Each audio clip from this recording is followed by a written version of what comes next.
जैसे कि आप सभी जानते हैं, सच की हमेशा जीत होती है और हमारी एक छोटी सी प्रयास आप तक बड़ी खबर पहुंचाती है। तो स्वागत करते हैं आप सभी का STS न्यूज़ चैनल पर। आगे बढ़ने से पहले आप इस वीडियो को लाइक और चैनल को सब्सक्राइब जरूर कर ले और साथ में बेल आइकन भी प्रेस कर ले। चलिए बढ़ते हैं खबरों की। बता दें, केंद्रीय कर्मचारियों के लिए 1 मार्च का दिन काफी खास है। क्या आप भी महंगाई भत्ते का इंतजार कर रहे हैं? तो कल लाखों केंद्रीय कर्मचारियों को बड़ा तोहफा मिलने जा रहा। आज कर्मचारियों के महंगाई भत्ते पर मोहर लग जाएगी। इसके साथ ही बढ़े हुए DA का ऐलान होगा, यानी कि मार्च महीने में कर्मचारी की सैलरी में बम्पर इजाफा होने जा रहा है। बता दें कि सैलरी में 27,312 रुपये का इजाफा होना तय है। आपको बता दें कि 1 मार्च की कैबिनेट की बैठक होनी है। इस मीटिंग पर महंगाई भत्ते पर मंजूरी मिल सकती है। मीडिया रिपोर्ट के मुताबिक कर्मचारियों के महंगाई भत्ते में 4% तक का इजाफा हो सकता है।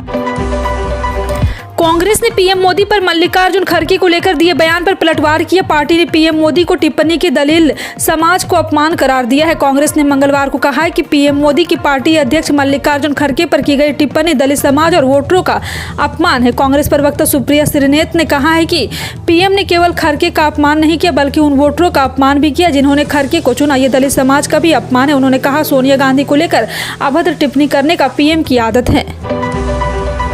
जनवरी महीने में खुदरा महंगाई दर में उछाल ने चिंता बढ़ा दी, लेकिन सबसे बड़ी परेशानी का सबब बनी खाद महंगाई दर में उछाल, जो दिसंबर के 4.19% के मुकाबले जनवरी 2023 में 5.94% पर जा पहुंची है। लेकिन माना जा रहा है कि आने वाले दिनों में खाद महंगाई और भी परेशान कर सकती है। कई रिसर्च रिपोर्ट का मानना है कि इस वर्ष अल नीनो के असर के चलते सूखे जैसे हालात पैदा हो सकते हैं, जिससे खाद्यान्न उत्पादन में कमी आ सकती है। चंद्रयान 3 मिशन के प्रक्षेपण वाहन के क्रायोजेनिक ऊपरी चरण को रफ्तार देने वाले CE-20 क्रायोजेनिक इंजन का उड़ान स्वीकृति ताप परीक्षण सफल रहा। भारतीय अंतरिक्ष अनुसंधान संगठन इसरो ने यह जानकारी दी। इसरो ने बताया कि 24 फरवरी को तमिलनाडु के महेंद्रगिरी में स्थित इसरो प्रणोदन परिसर के हाई एल्टीट्यूड प्रक्षेपण केंद्र में 25 सेकंड की निर्धारित अवधि के लिए उड़ान स्वीकृति ताप परीक्षण किया गया था। भारतीय अंतरिक्ष एजेंसी ने सोमवार को एक बयान जारी कर कहा, परीक्षण के दौरान इंजन सभी प्रणोदन मानकों पर खरा उतरा। सुप्रीम कोर्ट ने मंगलवार को आबकारी नीति मामले में दिल्ली के उप मुख्यमंत्री मनीष सिसोदिया की याचिका खारिज कर दी। सुप्रीम कोर्ट ने मनीष सिसोदिया की याचिका खारिज करते हुए कहा है कि आपके लिए दिल्ली हाई कोर्ट में जमानत याचिका सहित विभिन्न कानूनी उपाय उपलब्ध है। बता दें कि आबकारी नीति मामले में मुश्किलों में फंसी मनीष सिसोदिया ने अपनी गिरफ्तारी को चुनौती देते हुए सुप्रीम कोर्ट का रुख किया था। बता दें कि दिल्ली के डिप्टी CM मनीष सिसोदिया के आबकारी नीति घोटाला मामले में रविवार को लंबी पूछताछ के बाद गिरफ्तार किया गया था। राजस्थान डायरेक्ट स्कूल टीचर्स भर्ती आयोजित करने के लिए जयपुर और अन्य संस्थानों पर हाल ही में इंटरनेट सेवाओं के निलंबन को देखते हुए इंटरनेट शटडाउन के व्यवहारिक कार्यान्वयन पर दिशा निर्देश की मांग करते सुप्रीम कोर्ट में एक याचिका दायर की गई है। याचिका को छाया रानी ने अधिकता और विशाल तिवारी और अभिज्ञा कुशवाहा के माध्यम से दायर की है। आपको बता दें, याचिकाकर्ता ने राजस्थान कर्मचारी चयन बोर्ड के नियमों के तहत राजस्थान डायरेक्ट स्कूल टीचर भर्ती परीक्षा आयोजित करने के लिए संभागीय आयुक्त भरतपुर मंडल के कार्यालय से 24 फरवरी को आदेश के माध्यम से यहां निलंबन के वोट में सुप्रीम कोर्ट को अवगत कराया। केंद्रीय गृह मंत्री अमित शाह 17 मार्च को मिजोरम में असम राइफल की एक परिसर का उद्घाटन करेंगे। मुख्यमंत्री जोरमाथांगा ने मंगलवार को यह जानकारी दी। मुख्यमंत्री ने संवाददाताओं से कहा है कि शाह आयोजल के पास जोखवासांग में असम राइफल्स के नए परिसर का उद्घाटन करेंगे। नवंबर 2018 में हुए पिछले विधानसभा चुनाव में सत्तारूढ़ मिजो नेशनल फ्रंट के शीर्ष एजेंडे में असम राइफल्स कैंप को आयोजल से लगभग 15 किलोमीटर दूर जोवासांग में स्थानांतरित करने का शामिल था। और यहां फरवरी 2019 में केंद्रीय गृह मंत्रालय ने असम राइफल्स को उस वर्ष 31 मई तक अपने बटालियन मुख्यालय के जोखास में स्थानांतरित करने का निर्देश दिया था। आने वाले दिनों में एयरटेल अपने प्लान्स की कीमतों में बढ़ोतरी कर सकता है। एयरटेल के चेयरमैन सुनील भारती मित्तल ने कहा है कि एयरटेल इस साल सभी प्लान्स की रेट बढ़ाने पर विचार कर रही है। उन्होंने मोबाइल वर्ल्ड कांग्रेस में एक सवाल का जवाब में ये बात कही है। मित्तल ने कहा है कि कंपनी में बहुत ज्यादा पूंजी डाली है, जिसने बैलेंस शीट को मजबूत बनाया है, लेकिन टेलीकॉम इंडस्ट्री में लागत पर रिटर्न बहुत कम मिलता है। इसे बदलने की जरूरत है। हम छोटे तौर पर प्लान्स की रेट में बढ़ोतरी करने जा रहे हैं, जो टैरिफ को सही स्थिति में लाने के लिए जरूरी है। बिहार के शिक्षा मंत्री डॉक्टर चंद्रशेखर ने एक बार फिर रामचरितमानस पर सवाल खड़े किए। उन्होंने बजट सत्र के दौरान विधानसभा के बाहर कहा, मैं अपने पुराने बयान पर कायम हूँ। रामचरितमानस में थोड़ा कचरा है जिसे साफ करने की जरूरत है। उन्होंने रामचरितमानस की एक और चौपाई पर सवाल खड़ा कर दिया है। और आपको बता दें कि इसके पहले भी डॉक्टर चंद्रशेखर ने मनुस्मृति और रामचरितमानस को समाज में नफरत फैलाने वाला ग्रंथ बताया था।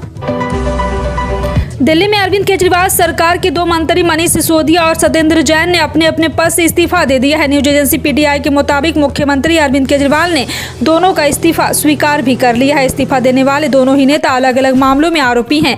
सीएम अरविंद केजरीवाल के बाद आम आदमी पार्टी में मनीष सिसोदिया ही सबसे बड़े नेता हैं। उनके पास दिल्ली सरकार के कुल 33 में से 18 विभाग हैं। थोक बाजार में प्याज का भाव गिरने के बीच महाराष्ट्र के मुख्यमंत्री एकनाथ शिंदे ने मंगलवार को विधानसभा में कहा कि उनकी सरकार प्याज की खेती करने वाले किसानों के साथ है। उन्होंने कहा है कि यदि जरूरत पड़ी तो सरकार किसानों की वित्तीय मदद भी मुहैया कराएगी। और आपको बता दें, निचले सदन में शिंदे ने कहा है कि हम प्याज की खेती करने वाले किसानों के साथ मजबूती के साथ खड़े हैं। भारतीय राष्ट्रीय कृषि सहकारी विपणन संघ ने प्याज की खरीद शुरू कर दी है। भारत सरकार ने 25 साल से ज्यादा पुराने हो चुके तेल और टैंकर और थोक वाहकों के लाइसेंस रद्द कर दिए हैं।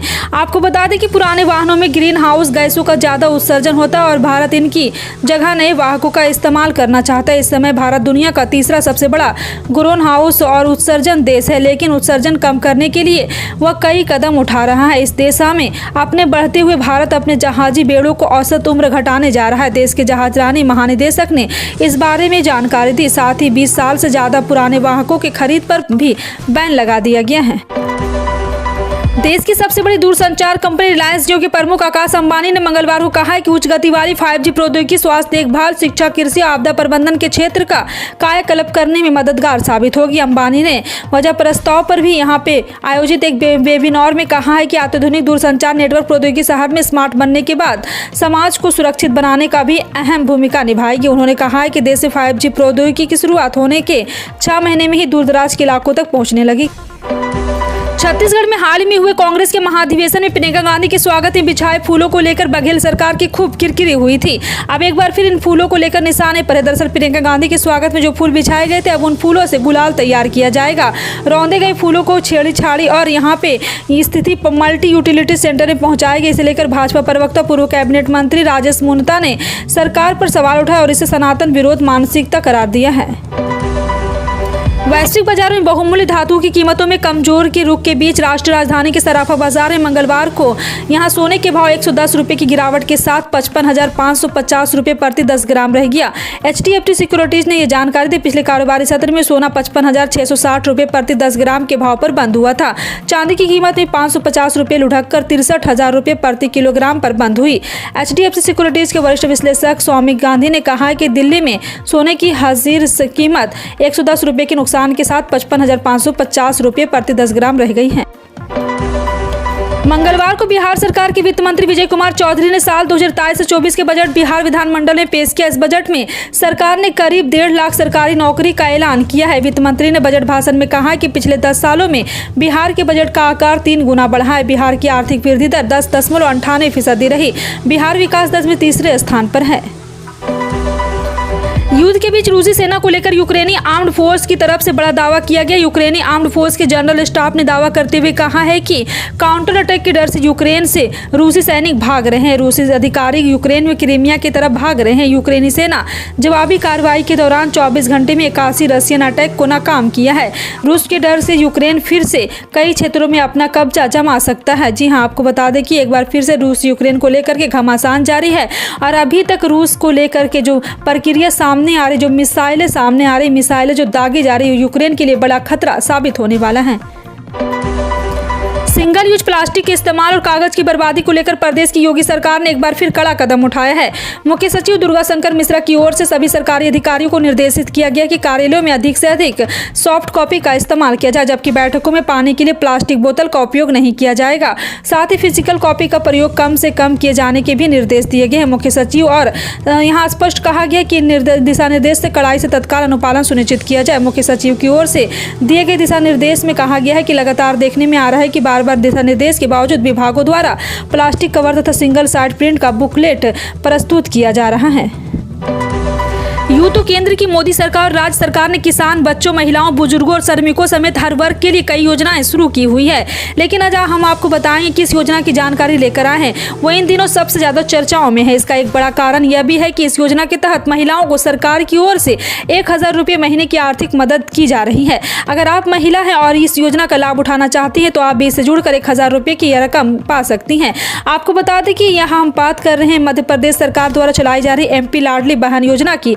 लाडली लक्ष्मी योजना की तर्ज पर लाई गई इस योजना के तहत सरकार लाभार्थी महिलाओं को 1000 रुपये महीना दे रही है। मध्य प्रदेश सरकार ने इस योजना की शुरुआत महिलाओं की आर्थिक स्थिति को मजबूत करने और उनको सशक्त करने की दिशा में की है। पीएम किसान सम्मान निधि के तहत सोमवार यानी 27 फरवरी को पीएम नरेंद्र मोदी 16,800 करोड़ रुपए की 13वीं किस्त रजिस्टर्ड किसानों के खाते में जारी की है। आपको बता दें कि इस योजना का लाभ इस बार 8 करोड़ से ज्यादा किसानों को मिला है। इसके तहत एक साल में 2000 की 3 किस्त यानी कि 6000 रुपये किसानों के खाते में ट्रांसफर की जाती। लेकिन योजना से जुड़े कुछ किसानों के बैंक खातों में 13वीं किस्त के पैसे नहीं आए। किस्त रुकने की कई कारण वजह हो सकती है। अगर आप भी इनमें से टेंशन ना लें, आप योग्यता है तो इस पैसे का नुकसान नहीं होगा। वैश्विक महामारी कोरोना भारत में धीरे धीरे दम तोड़ता नजर आ रहा है और खत्म होने के कगार पर भी पहुंच गया है। लेकिन मौसम में बदलाव के बीच एक बार फिर से देश में कोरोना के मामले थोड़े बढ़ने लगे हैं। पिछले 5 दिनों में देश में कोरोना के लगातार 150 से ज्यादा नए केस सामने आए हैं। लंबे समय बाद ऐसा है जब देश में लगातार 150 से ज्यादा कोरोना के नए मामले सामने आ रहे हैं। इससे पहले देश में 24 घंटे में 100 से भी कम कोरोना के नए मामले सामने आ रहे थे। रविवार को तो देश में कोरोना के 200 से भी अधिक केस सामने आए हैं। फिलहाल आपका इन सभी खबरों पर क्या कहना है, कमेंट सेक्शन में टाइप करके जरूर बताएं। इसी तरह की पल पल की अपडेट जानने के लिए जुड़े रहें आप अपने NTS न्यूज चैनल से। मिलते हैं अगली बड़ी खबर में, तब तक के लिए जय हिंद।